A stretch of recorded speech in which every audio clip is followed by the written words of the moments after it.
Boa tarde, Atos. Tá escutando? Sim, vocês me escutam? Ok, que bom. Atos, a gente ainda não consegue te ver. Tá, peraí.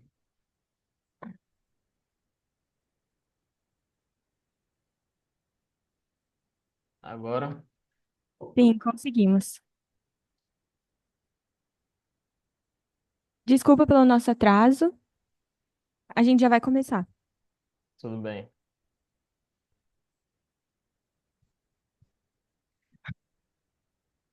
Obrigada, seja bem-vindo. Desculpa o atraso de novo. Boa tarde e boas-vindas a todos que estão nos acompanhando no nosso sexto ciclo de debates discente, organizado pelo Centro de Estudos e de Pesquisa em Relações Internacionais, o CERI-FACAMP.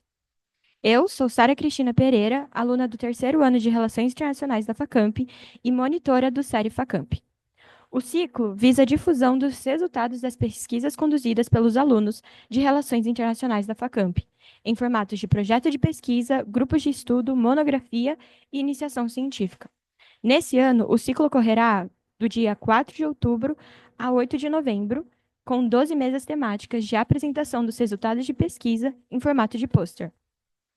As mesas contam também com a participação de convidados externos, pesquisadores e professores de universidades públicas e privadas brasileiras como debatedores. Com o propósito de promover a difusão das pesquisas conduzidas pelos alunos de Relações Internacionais da Facamp, por meio do intercâmbio de conhecimento entre as instituições de ensino e pesquisa dos debatedores convidados. É com grande honra que declaro aberta a sétima mesa do sexto ciclo de debates discente do Série Facamp, intitulada Desafios Latino-Americanos para a Implementação da Agenda 2030, Fome Zero e Saúde e Bem-Estar.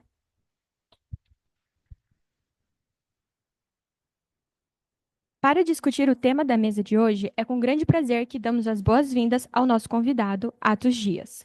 Atos é professor da graduação em Relações Internacionais da Universidade Estadual de Paraíba, doutorando no programa de pós-graduação em Ciências Políticas na Universidade Federal de Pernambuco, mestre em Gestão Pública e Cooperação Internacional e bacharel em Relações Internacionais pela Universidade Federal de Paraíba.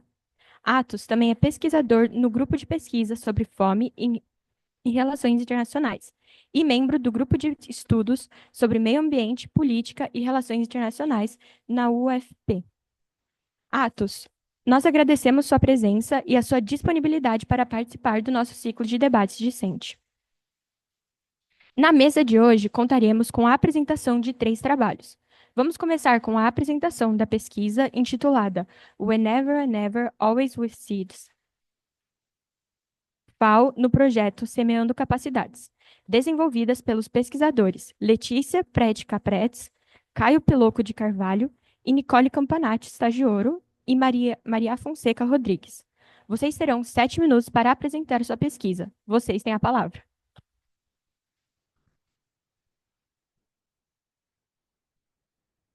Olá, boa tarde, Atos, boa tarde, todo mundo.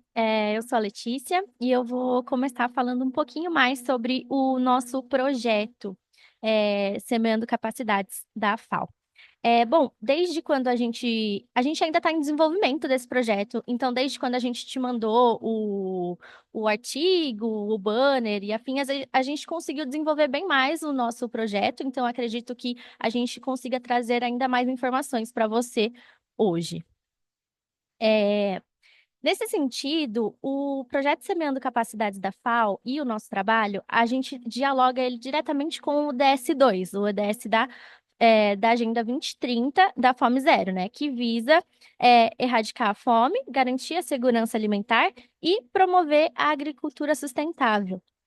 Nesse sentido, a gente usou no nosso trabalho dois conceitos essenciais para a gente conseguir entender um pouquinho mais, que seriam a segurança alimentar e a soberania alimentar. Na segurança alimentar, a gente viu que ela se limita muito mais à garantia do acesso aos alimentos. Então, ela não aborda diretamente quem produz e sobre quais condições produz esse alimento, né? Já quando a gente fala da soberania alimentar, A gente fala muito mais num conceito do direito de cada nação de manter e expandir a sua própria capacidade de produção de alimentos, que são essenciais para a sua população. Tendo essa possibilidade de produzir os seus próprios alimentos de maneira independente. Nesse sentido, a gente foi atrás de procurar dados específicos da Colômbia, que é onde a gente está trabalhando a nossa pesquisa. Então, a partir do Departamento Administrativo Nacional de Estatística, o DANI, a gente descobriu que a Colômbia ela atingiu apenas 25% das metas que foram propostas dentro do ODS 2. Então, é uma porcentagem muito baixa, né? E, além disso, a gente tem domicílios que enfrentam ainda essa insegurança alimentar moderada e grave também. A gente tem uma taxa de 26,1% em todo o país. Esses dados são atuais, são de 2023. Ainda nesse sentido, quando a gente fala de uma situação ainda mais preocupante, 4,8% dos lares, eles reportam insegurança alimentar severa. Então, a gente pode encontrar situações extremas mesmo, de quando até um membro da família passou mais de um dia inteiro sem comer nesse último ano, né? Apesar disso, a Colômbia ela tem um grande potencial agrícola. Ela tem mais de, aproximadamente, na verdade, 40 milhões de hectares disponíveis para produção. Só que é só uma pequena parte dessa área, cerca de 7 milhões, que é utilizada de forma contínua. E dessa parcela, as unidades agrícolas familiares, elas representam mais de 70% da produção alimentar que é destinada a esse consumo interno. Só que elas sofrem com uma falta de financiamento estatal muito grande. O financiamento para essas áreas é muito menor em relação aos grandes agricultores e afins. Isso a gente observa de um projeto muito anterior, que Hanno já falava sobre isso, né? Desde os processos de colonização, as economias latino-americanas, elas foram deliberadamente organizadas para produzir bens destinados ao mercado global. Então, a prioridade é sempre a exportação dessas commodities, em vez de atender a demanda local. Nesse sentido, então, a gente trouxe a FAO, os projetos da FAO na Colômbia, para ver como que eles ajudam na implementação desse ODS 2, né? Então, o Caio vai falar um pouquinho mais referente ao projeto em si. Obrigada. Olá, boa tarde. Me chamo Caio Piccolo. Vou contextualizar o projeto. O projeto de Ciência e Capacidades é um projeto de cooperação Sul-Sul trilateral entre a FAO, a Agência Brasileira de Cooperação, o Ministério de Agricultura do Brasil e o Ministério de Agricultura e Desenvolvimento Rural da Colômbia. O projeto foi implementado entre novembro de 2019 e dezembro de 2021 e tinha como objetivo principal fortalecer os instrumentos de políticas voltadas para o desenvolvimento da agricultura camponesa, familiar e comunitária na Colômbia, por meio de intercâmbios técnicos, workshops, e o projeto estava centrado em 4 eixos principais, que seriam a extensão da agricultura e inovação, agroecologia, o circuito curto de comercialização e, por fim, as características da agricultura familiar. Uma base essencial para o nosso projeto, nós conseguimos entrevistar 3 representantes do Ministério de Desenvolvimento e Agricultura da Colômbia e conseguimos expandir o nosso tema e também expandir a nossa crítica ao projeto, porque eles falaram alguns argumentos que não tinham no projeto, como a pandemia, que foi muito dificultosa no momento do projeto, que ele foi feito de 2019 a 2021. Então, a pandemia deixou algumas lacunas no projeto, como a falta de atividades práticas. Então, nós podemos, assim, avançar com a nossa pesquisa, o nosso trabalho, e foi muito essencial essa entrevista pelo desenvolvimento do nosso trabalho. E essa lacuna que a Maria vai explicar mais aprofundadamente. Obrigada, eu sou a Maria, também colega deles no terceiro ano de Relações Internacionais. E para as lacunas do projeto, a partir da entrevista, né, a gente descobriu que o projeto ele não contou com muitas ações em campo, ainda foi uma fase inicial de levantamento de dados, então a gente vai focar as nossas recomendações neste Policy Brief desenvolvido para como essas ações que foram tomadas podem ser traduzidas em campo na Colômbia E a principal lacuna nesse sentido também foi a falta de diálogo com os pequenos agricultores da agricultura familiar e comunitária na Colômbia, que foi impossibilitada pela pandemia, principalmente, né, o projeto aí de 2019 a 2021 que ele ocorreu. Então, com a pandemia, teve uma dificuldade de diálogo que os próprios entrevistados comunicaram para a gente, no sentido de tudo ter que ser tudo ter que ser feito virtualmente. Então, foi difícil alcançar algumas comunidades mais distantes, afastadas, enfim. E também, nesse sentido, a gente traz uma crítica à ênfase que o projeto dá na inovação tecnológica, que eles colocam muito essa ênfase, tanto na entrevista quanto nos documentos próprios do projeto que a gente pôde analisar. E a gente traz esse questionamento se realmente essa seria a ênfase principal para os pequenos produtores. E aí, para conduzir a análise do nosso projeto, a gente pensou em 3 níveis de análise principais, que seriam capacitação, agroecologia e comercialização. E esses níveis foram pensados com base nos eixos de atuação do projeto, de extensão agrícola, de agroecologia e conceitualização da agricultura familiar e de circuitos curtos de comercialização. Então, no primeiro âmbito da capacitação, a gente foca as nossas opções políticas que a gente traz para inspirar as recomendações que a gente vai fazer à FAO, que é o receptor do nosso Policy Brief. A gente foca em como que os módulos de capacitação desenvolvidos podem se adaptar às realidades locais, incorporando os conhecimentos e práticas já utilizados localmente por essas comunidades. No âmbito da agroecologia também, a gente traz o conceito de agroecologia entendido como essa visão integrada sobre os sistemas de produção agrícola, então conciliando as necessidades culturais, sociais e econômicas, com respeito ao meio ambiente também, o que se relaciona diretamente com as características da agricultura familiar, né? Por exemplo, a gestão familiar comunitária, que traz essa coesão social e o tamanho e a diversidade das culturas agrícolas praticadas, respeitando o meio ambiente, assim como as necessidades econômicas. E, por fim, no âmbito da comercialização, a gente destaca que tem 2 formas principais em que essa comercialização ocorre. Seria informal, por meio dos pequenos circuitos de circulação, que seria, por exemplo, as feiras, os mercados locais, e a certificada, que vai ser o foco da nossa recomendação de como esse processo pode ser expandido para mercados maiores, por exemplo, por meio de certificados de produtos orgânicos ou práticas agrícolas éticas, etc. Aí agora a Nicole vai falar das opções políticas e recomendações.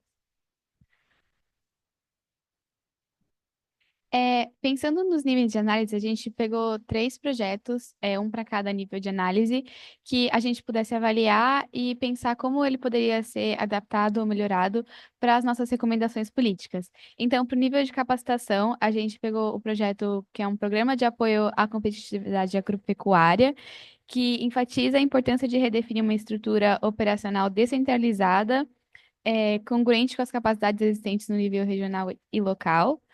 No nível de agroecologia, a gente pegou o projeto Escola Agroecológica e Territorial Manuel Kittin Lame, da Colômbia, que foi desenvolvido como uma estratégia de resistência frente ao modelo agroindustrial dominante da agricultura. E para o nível de comercialização, a gente pegou o SUNAI, que é o Selo Único Nacional de Alimento Ecológico da Colômbia, que é o selo que eles colocam nos alimentos que foram produzidos de forma orgânica nos mercados. Como eu disse, pensando nessas opções políticas, a gente conseguiu criar as recomendações. A nossa principal recomendação foi que a FAO deve conduzir uma atuação em campo a partir da realidade e experiências locais das comunidades praticantes da agricultura campesina e familiar na Colômbia. Isso porque a gente viu que uma lacuna do projeto, que nem a Maria falou, foi a discrepância das expectativas da FAO e dos produtores rurais. Então, a gente fez também uma recomendação para cada análise. No nível da capacitação, a nossa recomendação foi de desenvolver módulos de capacitação personalizados, baseados em diagnósticos participativos, com a colaboração desses pequenos agricultores para que o projeto seja adequado melhor às necessidades deles. No nível da agroecologia, nossa principal recomendação foi que a FAO adote o conceito de soberania alimentar no seu vocabulário e nos seus projetos, porque quando a FAO não adota esse conceito de soberania alimentar e sim só de segurança alimentar, ela deixa muitas coisas passar em branco, sem ter que, de fato, atender às expectativas de soberania alimentar, por exemplo. No nível de comercialização, a nossa recomendação foi que a FAO, junto com o ALAD, sejam capazes de criar um selo padronizado para a América Latina de alimentos orgânicos e de alimentos que foram produzidos de forma ética, para que essa padronização ela barateie o custo do selo para os produtores e também, consequentemente, para os consumidores finais, e isso também permite que esses produtores eles consigam comercializar além dos mercados locais e das feiras, mas que eles consigam comercializar é, com outros países, por exemplo. E a nossa última recomendação foi considerando outros atores além da FAO, considerando o Ministério de Agricultura e Desenvolvimento Rural da Colômbia e o Instituto Colombiano de Agricultura.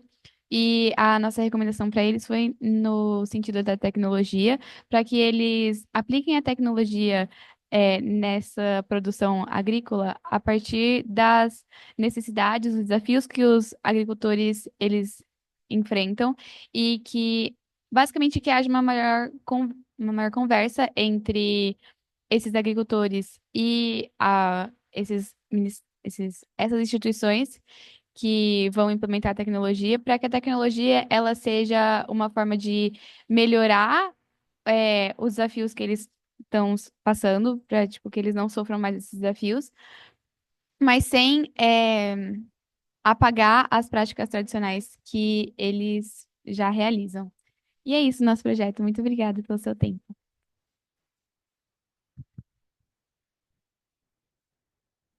Obrigada, Letícia, Caio, Nicole e Mariá, pela apresentação.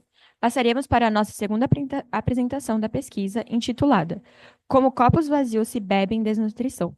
Um novo projeto da FIDA de produção e distribuição de leite em Cuba, desenvolvida pela pesquisadora Rebeca Rodrigues. Você terá 7 minutos para apresentar sua pesquisa. Você tem a palavra. Obrigada. Bom, é muito prazer. Obrigada por estar aqui para ouvir nosso trabalho também. Falando um pouco do que eu estou aqui representando o meu grupo, então eu tenho mais 3 pessoas comigo desenvolvendo essa pesquisa.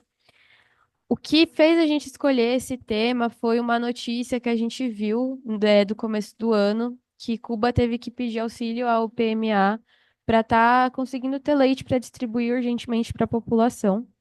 E, a princípio, o nosso cliente desse Policy Brief seria o PMA, mas aí a gente resolveu investigar mais a fundo do porquê isso estava acontecendo no território. E a gente descobriu uma baixa produção de leite lá dentro e também um alto nível de importação desse leite a um preço muito caro, que custa basicamente 2/3 do salário mínimo da população de Cuba. Então, a gente começou a investigar mais a fundo e a gente descobriu o FIDA nesse meio tempo e um projeto que ele desenvolveu dentro de Cuba, foi financiado pelo FIDA, por uma agência francesa para o desenvolvimento e também teve parte de contribuição do próprio governo de Cuba também. E aí, basicamente, a gente quis trabalhar isso com o ODS 2, Fome Zero e Agricultura Sustentável. E a gente decidiu, ao invés de trabalhar tanto com soberania alimentar e segurança alimentar, a gente optou por trabalhar só com a segurança alimentar, pensando principalmente no ponto que seria falhas na produção e distribuição do leite. 2, o acesso físico ao leite da população, a esse acesso físico. 3, a qualidade que esse leite tá vindo para a população. E 4, a estabilidade de todos esses pontos a longo termo e não a curto prazo, né? Então, a gente optou por trabalhar dessa forma, a gente utilizou bastante o Lima nessa parte da pesquisa. E aí, falando um pouquinho mais do projeto em si, ele visa, em uma certa região de Cuba, auxiliar as cooperativas de leite e também de carne, mas nesse projeto a gente focou mais na produção do leite, porque o que a gente reparou lendo todos os relatórios, a produção de carne estava ótima, eles conseguiram realmente fazer essa produção local, desenvolver tudo o que eles precisavam e o projeto foi bem sucedido nesse ponto. Em comparação ao leite, a gente não teve um aumento significativo. Pelo contrário, teve um aumento antes da pandemia, mas depois estagnou muito. E o pós-pandemia foi pior do que durante a pandemia, por sinal. E aí, com isso, a gente tentou entrar no que estava acontecendo dentro do projeto, mesmo com tantos financiamentos, para o que estava dando de errado lá dentro, porque eles não estavam conseguindo avançar com essa produção de leite na região centro-oriental de Cuba. E aí a gente entra em três fatores, que seria a parte tecnológica, que há certos problemas, que eles não conseguem maquinários para estarem conseguindo fazer toda a parte da produção de leite, armazenamento, refrigeramento também. A parte também de insumos. Nos insumos, bem abrangente essa parte, mas a gente resolveu focar na parte de sementes, na falta de sementes para estar alimentando as vacas. O 3, em mudanças climáticas, que Cuba, por ser um território que está numa região que recebe muitos furacões, além disso, de chuvas muito intensas, ou eles estão em períodos de secas muito intensas, e é principalmente aqui que a gente trabalhou para estar trazendo uma solução. Algo que a gente identifica também, e a gente traz como problemática, é a questão do embargo econômico imposto pelos Estados Unidos. A gente pensou a gente até colocou para desenvolver mais essa parte econômica, mas a gente optou por ficar só por essas três que eu apresentei. Mas o que a gente traz para problematizar a parte econômica do embargo? A gente utiliza o Kihano nessa parte, que é basicamente que a gente não tem só problemas na produção agrícola, mas sim também uma resistência às estruturas de poder global. Então, isso a gente identifica os problemas de um sistema internacional desigual nesse quesito de a hora que eles importam, o preço está muito alto, a população não consegue comprar, e a gente desenvolve bem nesse ponto. E aí, entrando, né, nas ferramentas analíticas que a gente tem do projeto, a gente entendeu basicamente da onde estava vindo essas certas falhas que estavam acontecendo lá. No nível tecnológico, a gente vê que o leite acabava estragando também, porque não tinha máquinas para estarem refrigerando esses leites, então ele estragava ou não tinha máquinas para a própria produção mesmo, para estar fazendo todo o acompanhamento do leite, aumentar a produção também. Eles não tinham acesso, essas cooperativas não tinham acesso a isso, e quando tinham, eram cooperativas que estavam mais na capital, então não abrangiam todo o território. E aí a outra parte, que era dos insumos, que a gente optou por focar nas sementes, as sementes não estavam conseguindo se desenvolver para gerar alimentos para as vacas se alimentarem, estarem bem nutridas para o leite ir em boa qualidade também, para a gente conseguir distribuir para a população. Então, com isso, a gente observa que as sementes que precisavam para o período de seca precisavam também ser importadas, e a um valor muito caro. Então, eles não estavam conseguindo importar essas sementes para dentro. E acabava que as vacas acabavam morrendo por falta de alimentos para elas mesmas. E o último ponto, que seria o climático, tem bastante ligação com esse outro ponto. A gente traz muito a questão das secas, que acabaram também deteriorando alguns maquinários que tinham lá. Mas principalmente a gente traz a questão aqui, a gente relaciona também com o ODS 7, de trazer mais sistemas fotovoltaicos, que era algo que o projeto tinha em mente, mas ele não conseguiu desenvolver pela falta de orçamento que eles colocam em um dos relatórios. E aí, com isso, a gente também desenvolve as opções políticas que tem, além do programa do FIDA. O que está sendo feito em Cuba para ajudar nessa produção do leite em si. E aí, na parte de tecnologia, a gente utiliza o Ministério de Tecnologia e Meio Ambiente e Inovação. Eles desenvolveram um Plano Estratégico Nacional de Desenvolvimento e Infraestrutura Tecnológica, que seria para criar novos maquinários para essas produções agrícolas, não só para as produções agrícolas, mas eles dividem certinho em vários ramos que eles têm lá dentro de Cuba, e somente 12% está destinado à produção agrícola. Então, a gente notou que tem esse investimento, mas não está tão alto na parte da produção agrícola e não consegue destinar tantos maquinários para todas as cooperativas que tem em Cuba. E aí, pensando também nos insumos, a gente utilizou o Ministério da Agricultura. E nele ele cria uma política de recursos genéticos de vegetais e sementes. Seria para aumentar a produção nacional de sementes e depender menos dessas importações. Mas para isso, eles colocam que eles precisam criar biofábricas, criar novos laboratórios para estarem desenvolvendo essas sementes. E isso atrasou muito o processo, porque até eles criarem esses ambientes que seriam favoráveis para produzir essas sementes, já retrocediu muito o processo. Eles criaram essa política, se eu não me engano, foi em 2017.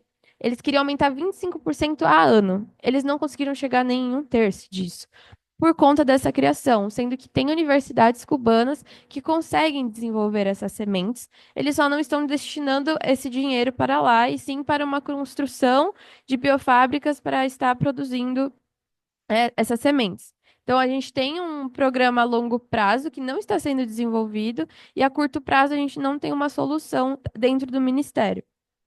E aí, indo para o âmbito climático, a gente também usou o Ministério de Tecnologia e Meio Ambiente e Inovação, que foi criado o Plano de Estado para o Enfrentamento de Mudanças Climáticas, que seria para criar sistemas fotovoltaicos para sementes conseguirem sobreviver a esses períodos ou de seca ou de enchente, de períodos de furacão que eles têm bastante lá. Só que o que acontece? Esses sistemas fotovoltaicos são caros de se produzir, eles estão sendo produzidos, mas somente distribuídos em Havana. Então, somente as cooperativas que têm acesso a esses maquinários estão somente em Havana. Eles não colocam previsão para expandir para as outras cidades, para as outras cooperativas. Então, acaba que fica a desigualdade interna mesmo das cooperativas lá dentro. E aí, identificando tudo isso, a gente chega na parte das recomendações. É algo que a gente ainda está trabalhando, então eu não consigo te falar exatamente as recomendações em si que a gente está fazendo, porque a gente está revendo, reformulando ainda. Mas o nosso principal objetivo nessas recomendações o principal ponto do FIDA o projeto foi criado em 2017 e ele vai acabar esse ano. Então, esse ano já foi até feito um relatório final do projeto. A gente teve a oportunidade de entrevistar o coordenador do projeto em Cuba, do FIDA, e ele traz que o projeto foi muito bem sucedido, mas aí a gente foi investigar o que seria esse muito bem sucedido. Na região, eles estavam falando de auxiliar cerca de 200 cooperativas. Eles conseguiram auxiliar 107 cooperativas lá. Então, eles consideram isso um sucesso para eles. Mas aí a gente entendeu que, assim, o projeto apresentou esses erros que essas falhas que tiveram com a pandemia, com mudanças climáticas também, que não foi desenvolvido políticas momentâneas para estar corrigindo esses buracos, né, no projeto. E aí o que a gente entende o projeto é muito bom, é muito a longo prazo para a agricultura, para a produção de leite em Cuba, mas a gente precisa expandir esse projeto a território nacional, e visando principalmente sair muito de Havana e abranger para essas regiões que estão mais vulneráveis, principalmente nas costas, que recebem mais os furacões, que sofrem muito com isso. Então, a nossa principal medida é, expandir esse projeto mesmo a território nacional. E aí, especificamente, a gente está trabalhando para uma medida para cada ponto que a gente problematizou. Foi isso.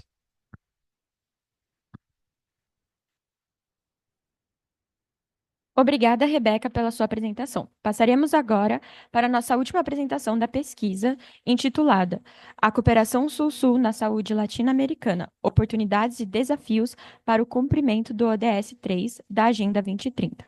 desenvolvida pela pesquisadora Maria Fonseca Rodrigues. Você terá 7 minutos para apresentar sua pesquisa. Você tem a palavra. Obrigada, Sara. Obrigada, Atos. Obrigada, colegas aqui presentes. Bom, essa pesquisa que eu vou apresentar hoje foi uma iniciação científica que eu desenvolvi entre maio de 2023 e maio deste ano. Então, a pesquisa já está, a princípio, concluída, mas eu estou agora explorando a possibilidade de publicação e adaptação em artigo. A pesquisa teve como foco 2 objetivos principais. O primeiro foi levantar a relevância da cooperação Sul-Sul para o desenvolvimento da saúde na América Latina, e o segundo foi analisar a efetividade da cooperação Sul-Sul enquanto meio de implementação do ODS 3, Saúde e Bem-Estar, da Agenda 2030, destacando para isso a atuação da Organização Pan-Americana da Saúde, a OPAS. Para isso, a pesquisa foi desenvolvida em 3 partes principais. Primeiro, eu trago uma conceitualização da cooperação Sul-Sul e a relação desse modelo específico de cooperação com a Agenda 2030, com foco na implementação do ODS 3. Depois, aprofundar a análise mais na região da América Latina, trazendo essa análise principalmente a partir da OPAS. E, por fim, eu trouxe um estudo de caso para exemplificar na prática como a cooperação Sul-Sul é operacionalizada nessa região. O período analisado na pesquisa foi principalmente dos anos 2014 a 2023, devido à adoção da Agenda 2030 e também o evento catalisador na saúde, que foi a pandemia da Covid-19. Então, eu vou tentar seguir na minha fala agora um pouco a estrutura que foi seguida no desenvolvimento da pesquisa. Então, primeiro, trazendo a conceitualização da cooperação Sul-Sul. Essa é uma modalidade de cooperação internacional para o desenvolvimento, originada de experiências compartilhadas entre países em desenvolvimento, principalmente desde a década de 60. Na ONU, ela é entendida a partir de 2 quadros normativos principais: o Plano de Ação de Buenos Aires, de 1978, e, posteriormente, o Resultado de Nairobi, de 2009. E esses documentos, eles distinguem a cooperação Sul-Sul das demais relações Sul-Sul em geral, definindo para a cooperação Sul-Sul os princípios de igualdade, respeito à soberania nacional, não condicionalidade nas trocas, solidariedade e apoio mútuo no alcance dos objetivos de desenvolvimento. Ou seja, né, as iniciativas de cooperação Sul-Sul são desenvolvidas para e pelos próprios países de desenvolvimento, a partir das suas realidades e recursos próprios também. Dentro da Agenda 2030, a cooperação Sul-Sul é entendida principalmente a partir do ODS 17, parcerias e meios de implementação, principalmente no que se refere às metas 6 e 7, de transferência tecnológica e construção de capacidades. E é importante esse reconhecimento dentro da Agenda 2030, que é o principal planejamento da Organização das Nações Unidas, né, para o desenvolvimento até hoje, porque ele reconhece a cooperação Sul-Sul como um meio de implementação desses objetivos globais com enfoque na realidade dos países em desenvolvimento, mas também distinguindo que a cooperação Sul-Sul deve ser uma medida complementar e não substitutiva da cooperação Norte-Sul e dessa ajuda fornecida pelos países em desenvolvimento também. Então, não excluindo essa responsabilidade com o reconhecimento da cooperação Sul-Sul. E falando do ODS 3 especificamente, que visa garantir o acesso à saúde de qualidade e promover o bem-estar para todos em todas as idades, esse tem sido um dos principais objetivos da Agenda 2030 em termos de iniciativa de cooperação Sul-Sul, e elas ficam principalmente concentradas na região da América Latina, e por isso o recorte geográfico da pesquisa é este. Trazendo agora a análise para a América Latina e a situação da saúde, eu quis trazer essa perspectiva institucional da OPAS, principalmente porque essa organização teve tentativas de integração da cooperação Sul-Sul desde sua formação nos anos 20, né, segue os princípios da modalidade na sua atuação, e também formalmente desde o final do século XIX, o que contrasta muito com, por exemplo, a institucionalização da cooperação Sul-Sul dentro da Organização Mundial da Saúde, que só foi fazer esse processo formalmente a partir da adoção da Agenda 2030, então lá em 2016. Nessa região também, pensando no contexto da saúde, a cooperação Sul-Sul surgiu inicialmente, assim como a OPAS surgiu também, para atuar na contenção de doenças transmissíveis endêmicas, o que continua sendo uma das principais áreas de atuação. E os princípios de benefício mútuo e solidariedade da cooperação Sul-Sul, nesse contexto, facilitam abordagens de planejamento conjunto, que são essenciais para a detecção e contenção ágil dos vetores transmitidos entre países. Então, por exemplo, esse diálogo entre fronteiras que a cooperação Sul-Sul permite é essencial para a contenção dessas doenças específicas. Além disso, eu vi que também tem uma predominância da atuação da cooperação Sul-Sul no fortalecimento dos sistemas de saúde, promovendo a capacitação profissional em âmbito regional, o que também aborda um desafio estrutural da América Latina, da evasão de talentos para o exterior devido à falta de apoio de infraestrutura educacional aqui, e garante uma distribuição mais equitativa desses profissionais entre os países, porque ocorre muito também o problema dos profissionais médicos não quererem atuar em áreas remotas, rurais, por exemplo, e a cooperação Sul-Sul facilita isso, como no exemplo da iniciativa Mais Médicos entre Brasil e Cuba.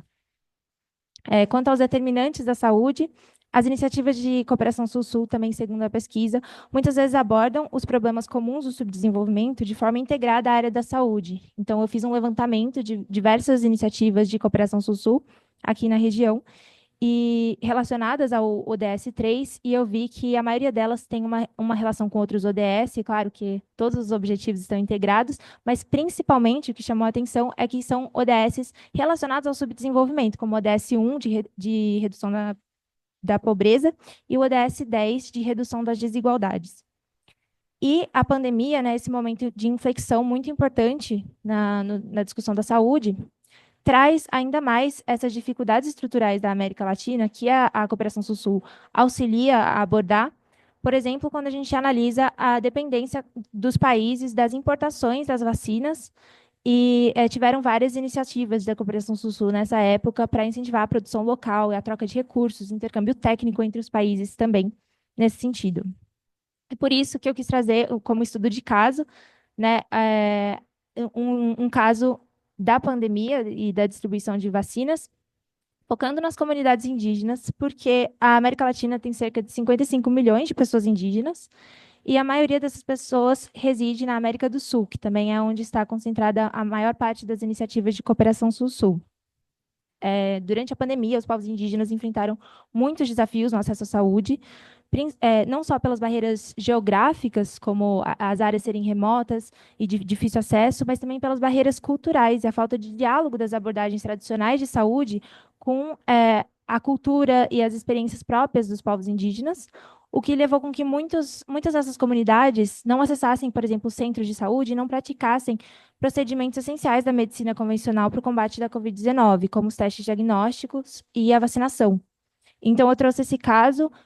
Eu foquei principalmente na comunidade Mizak, na Colômbia, que é trazida como um exemplo no relatório de boas práticas da Cooperação Sul-Sul de 2022 para a saúde, que é trazida como um exemplo para ser replicado em outras regiões. Então, o foco é na Colômbia, mas a ideia seria replicar esse processo que aconteceu.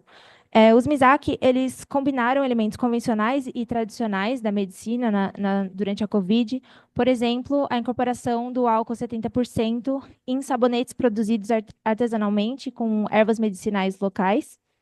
Também realizaram várias várias campanhas de comunicação por oralidade no idioma local, Namtric, e a contenção do contágio por controle territorial. Então, não apenas conter o contágio, mas conter de uma forma relevante as crenças desse povo, né? Então, controlando a entrada e saída de estrangeiros da comunidade. E todas essas estratégias foram implementadas pela OPAS, utilizando como base os princípios da cooperação Sul-Sul. E a relação com esses princípios são, né, os princípios de soberania e não interferência da cooperação Sul-Sul, a gente vê no fortalecimento das capacidades locais, priorizando as soluções próprias dos povos, dos agentes locais e das lideranças indígenas. Então, houve esse diálogo para entender o que faria sentido de ser implementado por parte da OPAS.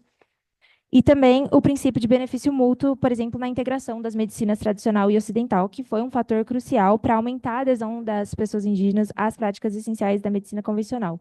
Uma dificuldade que eu tive no estudo de caso foi principalmente trazer os dados, né, quantificar o impacto, que eu percebi também ser uma dificuldade, em geral, do registro das iniciativas de cooperação Sul-Sul.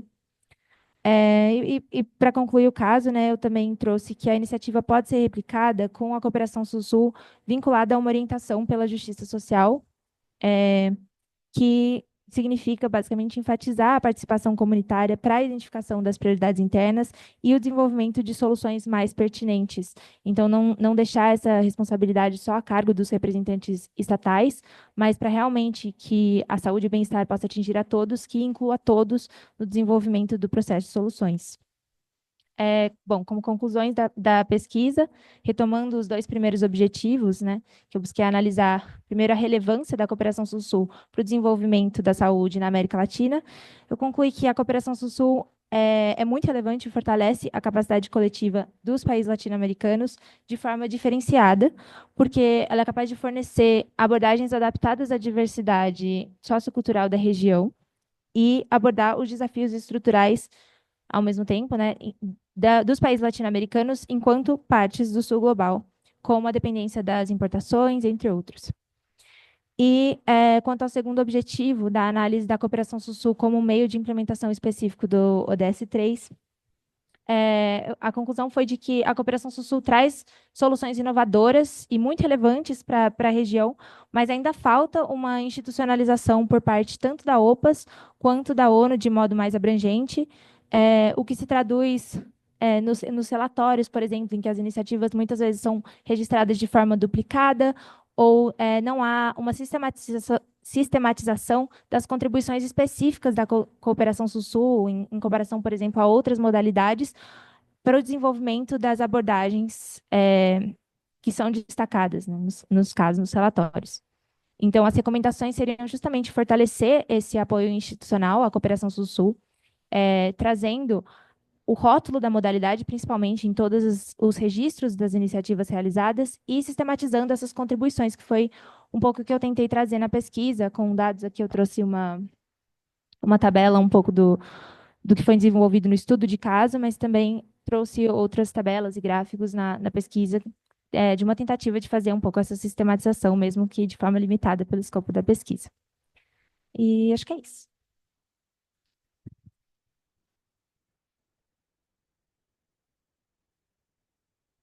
Obrigada, Maria, pela sua apresentação. Então, agora passaremos para os comentários do nosso convidado, professor Atos. Fique à vontade para fazer seus comentários e sugestões a respeito das apresentações. Tá bom, obrigado. Inicialmente quero agradecer o convite, né, por estar aqui participando dessa mesa, inclusive muito entusiasmado, né, porque quando eu comecei na minha graduação, dificilmente a gente encontraria uma mesa quase que especificamente falando sobre temas ligados à fome ou à segurança alimentar, né? Então, fico muito feliz que haja um interesse maior no campo das relações internacionais sobre temáticas relacionadas à fome, à segurança alimentar, né? Que tangencialmente estão atreladas também à questão da saúde, né? Ao macrotema da saúde. Enfim. Então, eu os parabenizo por isso, tá? Pelo interesse no tema. Pelo que eu percebi das apresentações, gente, e aí fazendo um comentário mais geral, o, o, o documento textual, ele é um pouco diferente do banner, que é também diferente da apresentação, né? Então, acredito que tenha um processo de andamento, da pesquisa, né? Alguns, inclusive, avançando muito em relação ao material que foi enviado, né? Então, os meus comentários eles irão focar sobretudo no material que foi enviado, e especialmente nos documentos em formato Word, né? Bem, talvez vocês não esperassem que os meus comentários fossem focar sobretudo na questão da metodologia, tá? Então, eu vou focar especialmente na questão da metodologia, que inclusive acredito que nenhuma apresentação tenha se debruçado nos elementos metodológicos, né, que levaram aos resultados do trabalho, né? Mas a contribuição que eu quero dar aqui é no sentido de possibilitar um avanço, sobretudo no aspecto metodológico e de maneira mais geral no desenho de pesquisa, tá? Há problemas em comum em todos os três trabalhos relacionados a isso, e os meus comentários, eles s- estará dividido em comentários mais gerais relacionados ao desenho de pesquisa e à metodologia especificamente, e a comentários mais específicos sobre o texto de cada um, tá? Então, começando pela primeira apresentação, de Caio Piccolo, Letícia Preti, Maria Fonseca e Nicole Campanati, sobre o projeto Semeando Capacidades da Colômbia, né? Bem, um primeiro elemento que eu quero destacar, que tem no texto de vocês, é referente à definição de segurança alimentar, né? E aí, para pontuar e esclarecer, né? Primeiro parágrafo da introdução dá a entender que a definição de segurança alimentar é de Lima, só que, na verdade, essa definição de segurança alimentar é da FAO, lá de 1996, né? A definição mais clássica sobre segurança alimentar e que é usada amplamente pelas organizações internacionais, pelos estados, pelos atores, até hoje, né? É a definição mais difundida, tá? Bem, esse primeiro parágrafo também tem um problema, digamos assim, em relação à terceira frase, né? Que aí vocês definem o que é segurança alimentar e depois vocês falam, no entanto, mesmo com os avanços tecnológicos, a insegurança alimentar persiste devido às desigualdades globais, como demonstrado nas metas 2.1 e 2.3 dos ODS 2, que buscam erradicar a fome e aumentar a produtividade agrícola. Só que acredito que essa frase esteja isolada do contexto abordado pelo parágrafo, né? Vocês não falam de avanços tecnológicos, vocês começam a citar agora, né? Das metas 2.1 e 2.3 não foi falado também, acredito que ele esteja meio deslocado, né? E carece de um melhor desenvolvimento, tá? Em relação à introdução de vocês também, há uma boa contextualização justificativa do porquê vocês escolheram estudar este projeto em específico, do porquê se é a Colômbia, né?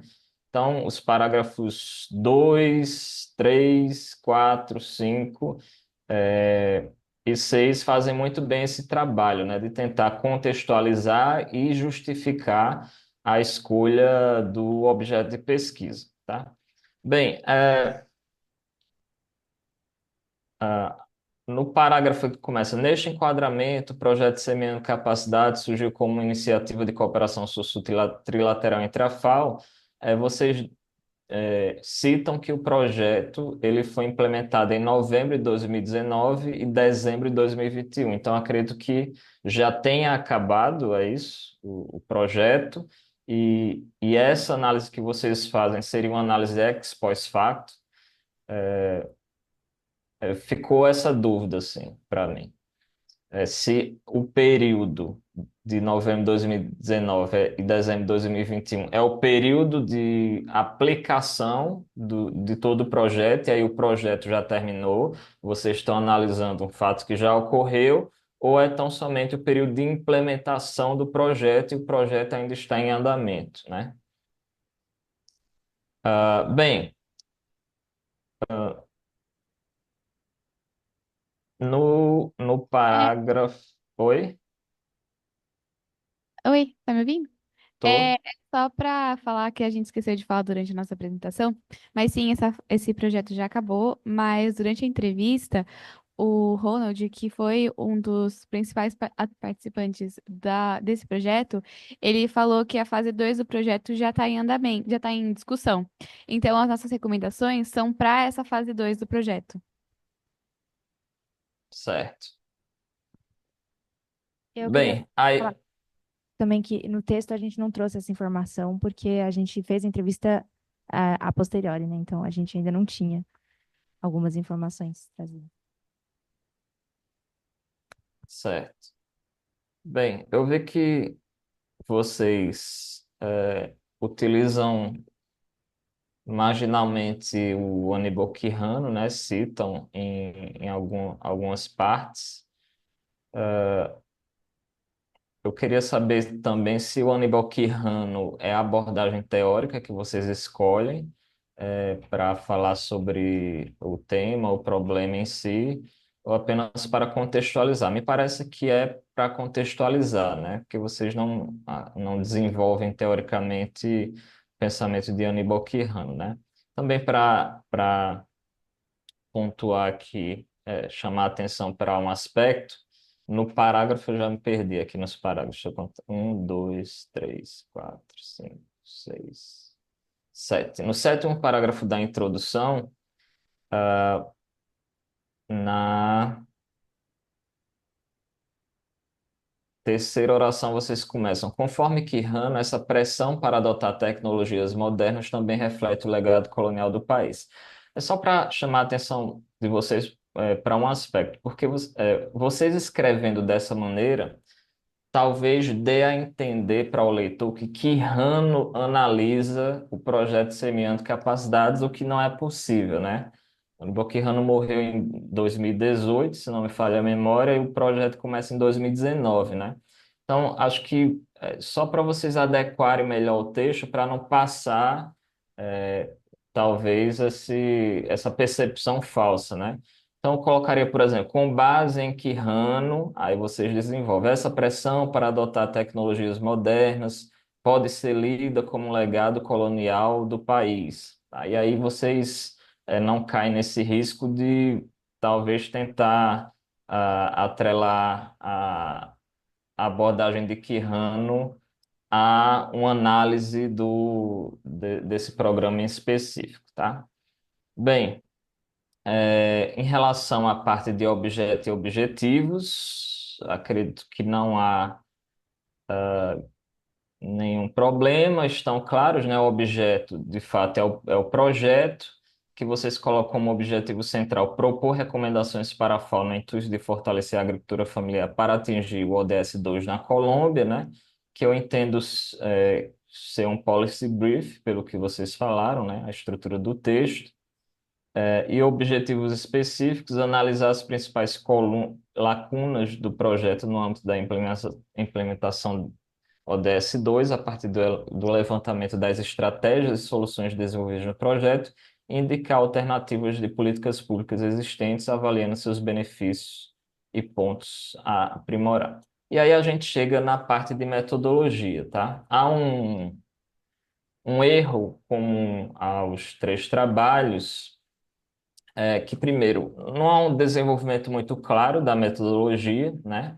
E, em segundo lugar, vocês citam metodologia como se fosse a revisão bibliográfica, tá? Bem, e aí, a revisão bibliográfica, ela não cabe como metodologia em nenhum dos três trabalhos, tá? Vou explicar por quê. A revisão bibliográfica é uma etapa que ocorre naturalmente em qualquer trabalho científico, tá? Para você falar de qualquer tema, você precisa entender, você precisa ter contato com a bibliografia que trata sobre aquele tema. Você precisa ter um conhecimento prévio sobre aquele tema. E aí você se debruça na bibliografia que trata sobre o tema que você quer tratar também, tá? Então, subentende-se que num trabalho científico, os autores eles tenham feito uma revisão bibliográfica, tá? Então, não é a metodologia do trabalho, é uma etapa natural no trabalho científico, tá? Bem, a revisão bibliográfica como metodologia, ela existe, mas em trabalhos que procuram algo específico, tá? Um trabalho, por exemplo, que procura entender o estado da arte, da bibliografia sobre determinado tema, pode usar como metodologia a revisão bibliográfica, uma revisão sistemática de literatura, uma revisão sistemática do escopo da literatura, tá? Um trabalho, por exemplo, que tenta observar quais são os efeitos de uma variável independente sobre uma variável dependente encontrados na literatura, pode usar, por exemplo, a meta-análise, que é um tipo também de revisão sistemática da literatura. Então, a depender, do que você quer com a sua pesquisa, a revisão bibliográfica ela pode ser uma metodologia adequada. Não é o caso de nenhum dos três grupos, tá? A revisão bibliográfica ela não cabe para nenhum dos três grupos. No caso do trabalho de vocês sobre o projeto Semeando Capacidades, vocês têm como objeto, vocês pretendem analisar o que há de lacuna, né, no projeto, que visa a implementação dos ODS 2, certo? Então, tendo como fim último, né, propor recomendações para a FAO para fortalecer a agricultura familiar. Então, aí o foco é no projeto Semeando Capacidades e saber se o projeto ele alcança os objetivos relacionados à agricultura familiar, tá?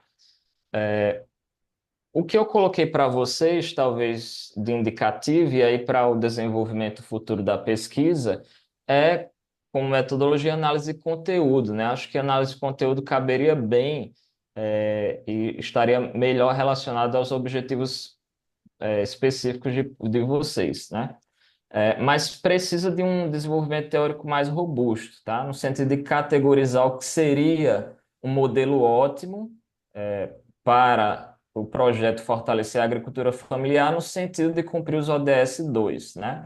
Acredito que vocês tenham desenvolvido um pouco nesse sentido, porque pelo que eu vi da apresentação de vocês, vocês categorizam, né, algumas áreas que o projeto ele poderia fortalecer no sentido de tentar alcançar os ODS 2 ligados à agricultura familiar, né? Acho que é por esse caminho, tá? Então, acho que vocês precisariam desenvolver melhor, esse aspecto teórico no sentido de deixar claro que vocês entendem o que seria um modelo ótimo para o projeto, tá? Aí vocês podem fazer de que maneira? Pesquisando, sobre outros projetos, tanto dentro da Colômbia, que eu acredito que é o que vocês mais ou menos fizeram, né, no avanço da pesquisa, quanto em outros países em desenvolvimento que, de certa forma, mostraram eficácia no alcance de objetivos relacionados aos ODS 2, né? Aí o que vocês podem fazer é criar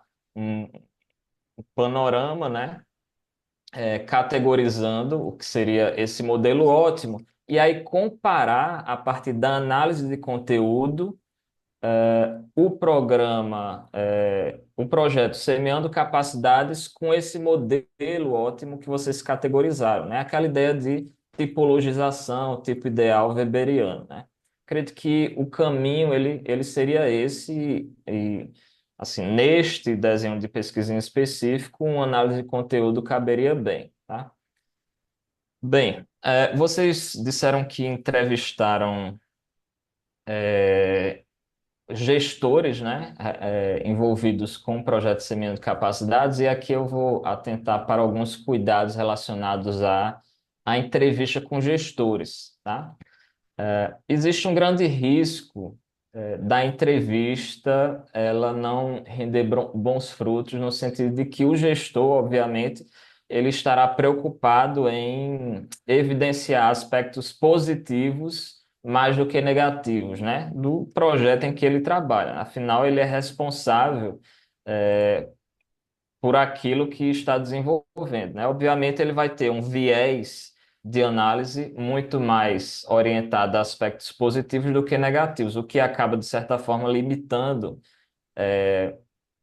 o, limitando os frutos que poderiam ser colhidos dessa entrevista, tá? No aspecto metodológico também é necessário que, aí, para um artigo científico que vocês pretendem, talvez, submeter a alguma revista, vocês descrevam também que tipo de entrevista vocês adotaram, né? É uma entrevista estruturada, semi-estruturada, como é feita, qual foi o questionário, né? Isso precisa estar bem delimitado também, tá? Acredito que em relação a esse primeiro trabalho, esses seriam os comentários que eu teria, tá? Posso passar para o segundo já? Sim, por favor. Tá. Acredito que o segundo foi sobre Cuba, não é isso? Sim, isso. Tá. Esse, pelo que eu vi do documento em Word e do banner, é o que parece ter mais diferenças, né? Pelo que eu vi no banner, ele está melhor delimitado, está mais claro, digamos assim, né? Bem, em relação ao trabalho, eu acredito que falta uma contextualização do porquê escolher analisar os projetos desenvolvidos pelo IFAD e do porquê analisar esses projetos em Cuba, tá? Precisa de uma justificativa, uma contextualização. Na sua apresentação, você deu alguns elementos, tá? Relacionados à insegurança alimentar de Cuba, ao fato de Cuba depender de ajuda alimentar internacional, né? Mas isso precisa estar claro no texto e precisa estar claro para o leitor também, porque o leitor ele precisa entender a importância do teu trabalho, tá? Ele precisa entender que tem uma importância em se avaliar os projetos da IFA no contexto cubano. Bem, em relação ao objeto, eu acredito que o objeto ele não esteja muito claro, tá? Pelo menos no documento em Word, certo? Porque lá no primeiro parágrafo da introdução, você coloca o seguinte: o presente trabalho busca analisar os projetos desenvolvidos pelo IFAD e seus respectivos resultados perante a insegurança alimentar em Cuba, tá? Então, eu entendi no primeiro momento que esse seria o objetivo, né, da pesquisa. Bem, e aí no primeiro parágrafo da parte objeto e objetivo, você colocou o objeto da pesquisa é entender as causas da permanente insegurança alimentar que permeia em Cuba, principalmente pela falta de farinha de trigo e de leite para a população. Então, teu objeto ele não conversa com o objetivo da tua pesquisa, né? Que é analisar os programas do INFAD no contexto da insegurança alimentar cubana, né? Teu objeto ele fala de outra coisa. Você quer entender as causas da permanente insegurança alimentar em Cuba, né? Relacionadas à falta de farinha de trigo e leite para a população. Então é necessário adequar, né, o objeto ao objetivo para que a gente esteja falando de coisas relacionadas, né? Que do jeito que está parecem pesquisas absolutamente diferentes. E aí, no terceiro parágrafo dessa parte de objeto e objetivos, você coloca: portanto, temos como objetivo investigar os atuais desafios para o atingimento do ODS 2 Fome Zero, tá? E aí, esse seria um outro objetivo, né? O objetivo lá na introdução está em analisar os projetos desenvolvidos do IFAD no contexto cubano, e aqui você coloca que o trabalho tem como objetivo investigar os desafios para o atingimento do ODS 2, né, no contexto cubano. Então, isso precisa estar melhor, ser escrito de forma mais clara, tá? Precisa estar bem definido, até porque são os elementos fundamentais de um desenho de pesquisa, né? Um problema de pesquisa, claro, que inclusive falta nos três trabalhos, né? Apontar qual é o problema de pesquisa, o objeto da pesquisa, o objetivo geral, os objetivos específicos, né? E as hipóteses, se houver. Então, esses são os elementos fundamentais para qualquer projeto de pesquisa, tá? Bem,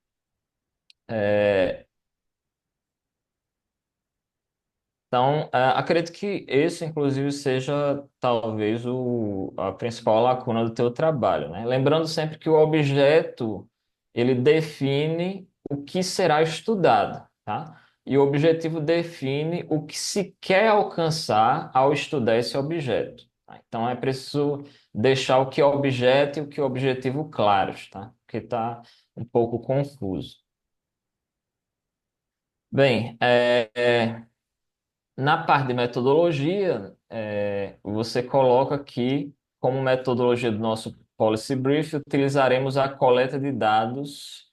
E aí, a coleta de dados não é metodologia, né? Coleta de dados é procedimento metodológico, tá? Da mesma forma que revisão bibliográfica, no geral, não é metodologia, né? É um procedimento natural no desenvolvimento da pesquisa, né? Então, se a pesquisa ela lida com dados ou tem uma metodologia que vai lidar com dados, é esperado naturalmente que, como procedimento metodológico desta metodologia, se faça a coleta de dados, né? Então, é uma etapa metodológica, não é a metodologia em si.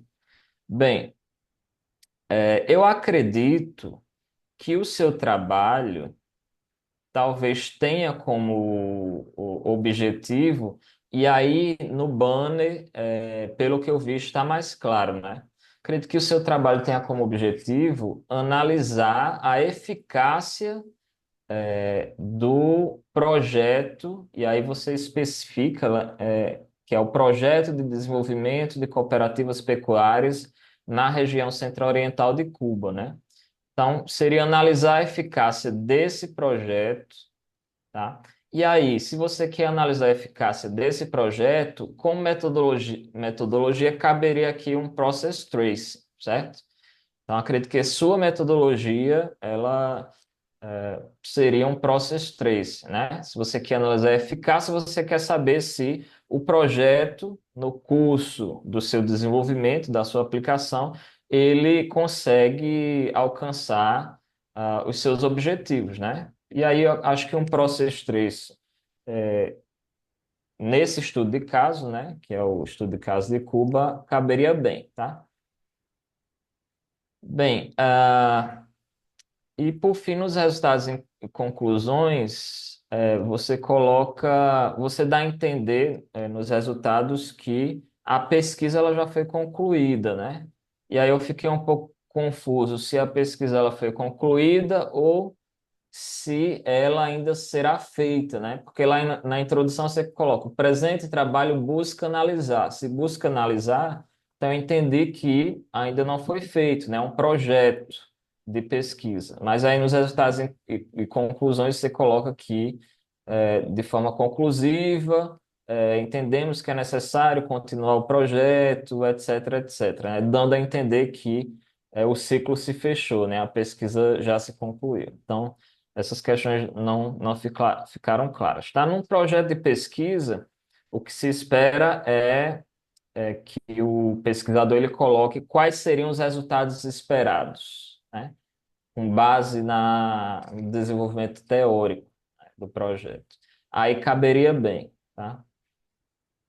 É, e Só aí, para entender o que você perguntou, não, certo. na época a gente não tinha concluído, foi mais uma hipótese mesmo que a gente tinha do que a gente queria responder.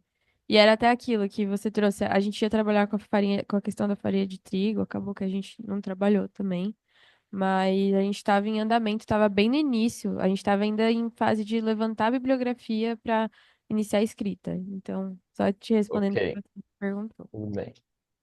Ah, bem, com relação ao terceiro trabalho, né, que trata da cooperação sul-sul na saúde latino-americana, oportunidades e desafios para o cumprimento do ODS 3 na Agenda 2030, de Maria Fonseca Rodrigues, eu destaquei alguns pontos importantes aqui que cabe ponderação, tá? Bem, você começa o seu texto na introdução falando sobre cooperação Sul-Sul, que é cooperação Sul-Sul, né? E aí, no 2, 3, 4, no quinto parágrafo, quinto e último parágrafo, você começa, como exemplo prático dessa dinâmica, a pesquisa analisou, em particular, a atuação da OPAS durante a pandemia no contexto das comunidades indígenas da América do Sul, tá? Só que, embora esse seja o seu objeto, embora, embora tenha sido esse o objetivo da pesquisa, na verdade, e o objeto seja a atuação da OPAS, né? Pouco se falou sobre OPAS, sobre comunidades indígenas, né? O que você foca mais nos parágrafos iniciais, né, anteriores à delimitação do objetivo da pesquisa é tão somente na cooperação Sul-Sul, nos ODS, né? Então é necessário você contextualizar melhor a OPAS em si, a atuação da OPAS, que é seu objeto de pesquisa, tá? E esse contexto das comunidades indígenas durante a pandemia na América do Sul, tá? Acho que falta uma contextualização melhor, uma descrição melhor, tudo bem? Bem, e aí na parte de objeto e objetivos, você coloca o seguinte: a pesquisa apresenta como objeto de estudo a cooperação Sul-Sul. Bem, aqui na introdução me parece que o objeto da pesquisa seria a atuação da OPAS, tá? Aqui, então, em objeto e objetivos, quando você disse que o objeto de estudar a cooperação Sul-Sul parece um pouco confuso, tá? Não está claro em relação qual seria o objeto de pesquisa. Tendo como objetivo geral, você continua, né? Analisar a efetividade da CSS, da Cooperação Sul-Sul, como meio de implementação do ODS 3 da Agenda 2030 na América Latina, tá? E aí, o objetivo seria, portanto, analisar a efetividade da cooperação Sul-Sul. E aí eu pergunto onde entraria a OPAS, né? Na verdade, você quer analisar a efetividade da cooperação Sul-Sul no contexto da OPAS, né? Bem, e aí, mais adiante eu vou falar a respeito do problema, porque há uma confusão entre efetividade e eficácia, tá? Que precisa estar de forma mais clara. Bem, em relação às perguntas de pesquisa, né?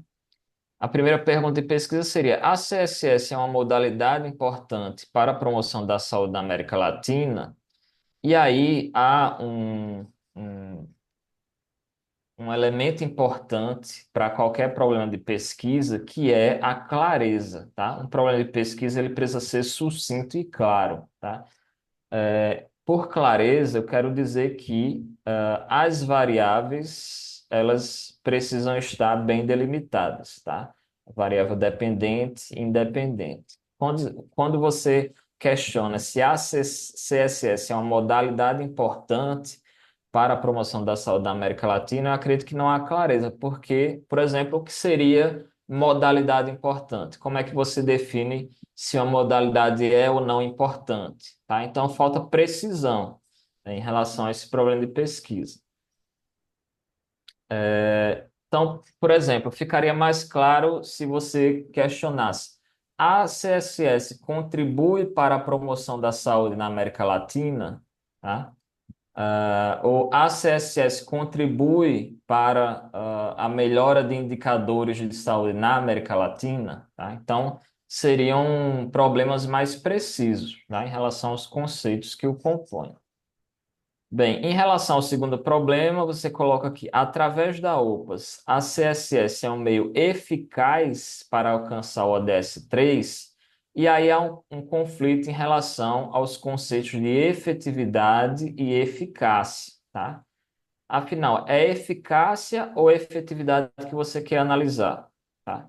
Segundo aspecto, como você mediria eficácia ou efetividade, né? Como medir isso? Lembrando que Sobretudo na gestão pública, administração pública, esses três conceitos, eles são bastante diferentes, são claramente diferentes, tá? A eficiência, por exemplo, ela se refere ao uso ótimo de recursos, ou seja, fazer as coisas da melhor maneira possível, tá? Ou seja, tem muito a ver na relação custo-benefício. É alcançar, atingir os objetivos ao menor custo possível, tá? No final das contas, eficiência significa isso. Eficácia, que é um conceito que você utiliza aqui no seu trabalho, se refere à capacidade de atingir um objetivo, tá? Ou seja, você coloca um objetivo e se você consegue alcançar esse objetivo, você foi eficaz, tá? Ou seja, há uma diferença entre eficácia e eficiência, tá? Porque você pode, inclusive, alcançar seu objetivo sem levar em consideração os custos, tá? Bem, e a efetividade, ela se refere à capacidade de atingir um objetivo de maneira eficaz e eficiente, mas com um impacto duradouro e relevante, tá? Sustentável, certo? Então, é fazer as coisas certas da melhor maneira possível, tá? Pensando em longo prazo. É isso que significa efetividade. Então, há um conflito de conceitos no seu trabalho relacionados à eficácia e efetividade que precisa estar claro, certo? Bem, e aí você coloca como hipótese para a primeira pergunta a seguinte afirmativa: a CSS contribui para a promoção da saúde na América Latina ao oferecer soluções adaptadas às necessidades culturais e contextuais dos países na região. Veja bem, a forma como a hipótese ela foi escrita, ela não responde o seu primeiro problema de pesquisa. Lembrando sempre que a hipótese é uma resposta teórica ao problema de pesquisa, né? Por quê? Porque o seu problema de pesquisa, ele está preocupado em saber se a CSS é uma modalidade importante. Então, lembra da imprecisão que eu falei? Então, a imprecisão, inclusive, prejudica um bom desenvolvimento da sua hipótese de pesquisa, né? Então, se, por exemplo, o seu problema fosse a CSS contribui para a promoção da saúde da América Latina, aí caberia a hipótese que você colocou, tá? Bem, em relação à segunda hipótese, né, relacionada ao segundo problema de pesquisa, você coloca que a hipótese é que a CSS tem uma capacidade substancial de assegurar o cumprimento do ODS 3 na região por meio do apoio institucional fornecido pela OPAS, tá? E aí há um elemento de imprecisão relacionado à capacidade substancial. O que seria capacidade substancial? Tá? Não está claro, certo? E a hipótese ela precisa estar muito clara, certo? A resposta potencial para o seu problema precisa estar descrita de maneira muito clara. E capacidade substancial é um conceito bastante impreciso para uma hipótese de pesquisa, tá? Ah, Bem, aí você, no último parágrafo da parte de objeto e objetivo, você coloca que, por fim, analisa-se a aplicação prática da CSS por meio de um estudo de caso das intervenções em saúde realizadas com apoio da OPAS em comunidades indígenas da América do Sul durante a pandemia do Covid-19. Então, Atos, oi, desculpa. Infelizmente, a gente vai precisar começar a encerrar por tá, conta do nosso atraso. certo, Desculpa. tá, tudo bem. Quer Mas que você ainda tem 5 minutos para encerrar, Certo, tudo bem, estou encerrando. tá bom? Aqui fica mais ou menos claro em relação ao teu trabalho que você está preocupado em saber se a cooperação Sul-Sul ela funciona no contexto latino-americano e aí você tenta contribuir para esse tema com um estudo de caso, tá? Acho que o caminho é de fato esse, certo? Mais uma vez, relacionado à metodologia, a metodologia aqui não cabe revisão bibliográfica, né? Pelos motivos que falei antes. Acredito que aqui caberia um process trace, certo? Para avaliar aí sim, a eficácia das intervenções da OPAS, certo? Você quer avaliar se as intervenções da OPAS melhoram ou promovem a saúde no contexto latino-americano, tá? Ou seja, você quer saber se as intervenções elas alcançam o seu objetivo. Isso está relacionado à eficácia. Você pode fazer isso através de um process trace, né? Estudo de caso, tendo como metodologia process trace. Bem, por fim, aquela mesma dúvida que eu tive em trabalhos anteriores, se esses resultados, eles foram, de fato, os resultados obtidos ou eles são os resultados esperados, né? Mas aí acredito que pela resposta pelas respostas anteriores tenha ficado mais ou menos claro que são os resultados esperados, né? Acho que é isso, gente.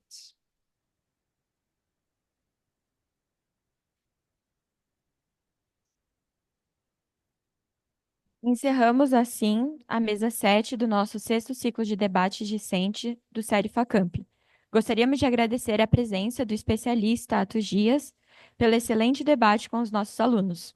Agradecemos a presença de todos os alunos, professores e convidados e aproveitamos para convidar vocês para a próxima mesa do ciclo, que ocorrerá dia 6 de novembro, às 3h30, às 5 horas, das 3h30 às 5 horas, na sala 1604, com o tema Identidade e Política Externa dos Estados Unidos e da Rússia. Obrigada e boa tarde. Muito obrigada a- muito obrigada, Atos Dias.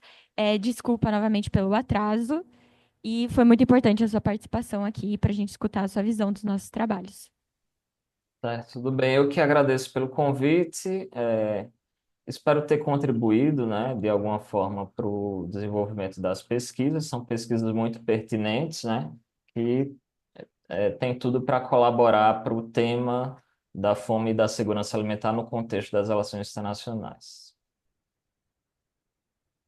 Muito obrigada.